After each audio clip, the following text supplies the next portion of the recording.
C'est un magnifique enduromoto auquel nous avons assisté samedi 28 avril dans la grande forêt du cercle hippique de Kinshasa. Pendant une journée, les chevaux crotteurs ont laissé la place aux chevaux vapeur pour une course endiablée de 4 heures, la 4e édition de l'endurance quinoise Illico Cash. 5, 4, 3, 2, 1.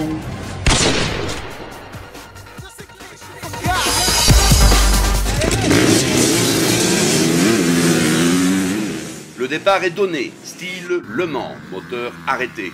Le premier à s'élancer, le Coloisien Kevin Spanut, qui court comme un lapin et part comme une fusée. Puis la meute s'engouffre dans la zone d'enduro urbain, un traquenard semé d'obstacles qui fait la joie des spectateurs. Évidemment, nombreux sont les pilotes qui se font piéger, et ça part dans tous les sens à l'arrière du peloton.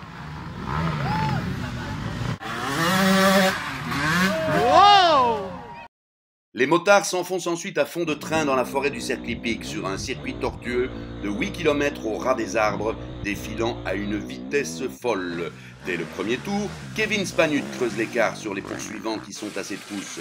Sidney Kerrock est deuxième devant Frank Verhofstadt, troisième qui grignote seconde après seconde. Le règlement est clair. Tous les 2 tours, chaque équipage doit impérativement passer le témoin à l'autre pilote, ce qui crée une agitation fébrile dans les paddocks. 2 heures plus tard, c'est la fin de la première manche. On apprend alors que le pilote de Lubumbashi, Hermano Primanello, a fait une chute et s'est cassé la clavicule. Son compagnon Pierre-Yves de Mareuil se retrouve tout seul. Dans l'intervalle, on assiste à une course moto réservée aux minimes. Au terme de cette épreuve en 2 manches, c'est le jeune Ali Hamad qui l'emporte devant Rudy Rigaudier. Nathan Peifer est 3e au général et 1er en 65 cm3. 4e, Liam Deletaille. 5e, Pierre Karatanassis. 6e, Rami Hamad. 7e, Florent Paulet. Et 8e, Dan Verhofstadt qui remporte la catégorie des 50 cm3.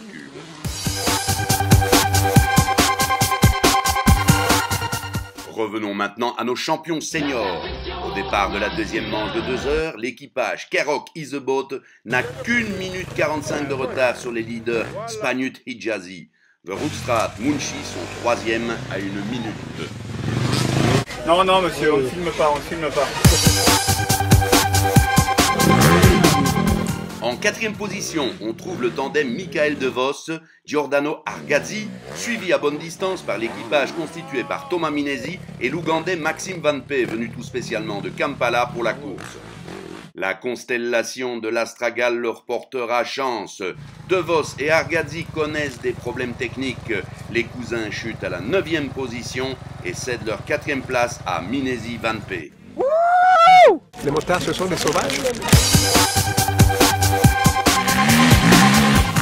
Comme certains experts le constateront, les motards qui sont cités dans le commentaire ne correspondent pas du tout aux images affichées. À ma décharge, je vous défie d'arriver à lire leur numéro ou de les reconnaître à travers leur armure.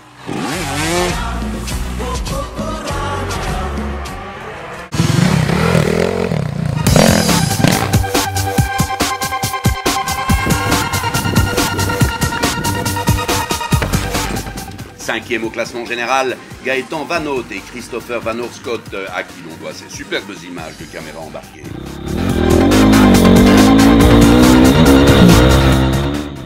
Ils sont immédiatement suivis par Karim Ezouak et Maxime Dautet. Anthony Delos et Jean-Philippe Miklom sont 7e devant l'équipage katangais Kevin Toussaint et Xavier Hotelet. Citons la 10e place des Teenagers Alan Bilek et Jérémy Tessandier. L'équipage père et fils Yannick Bailly et Enzo Pemeja sont 11e.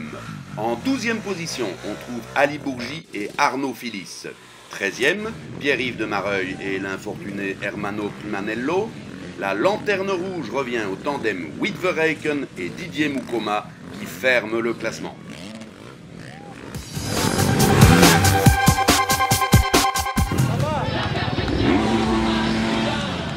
En conclusion, jolie victoire que celle de Kevin Spanut et du Libanais Ali Hijazi qui emporte ici sa première course en championnat MX. Personne n'avait pourtant misé sur leur chance au regard du sondage effectué quelques heures avant le départ. Je vous laisse lire le classement général final.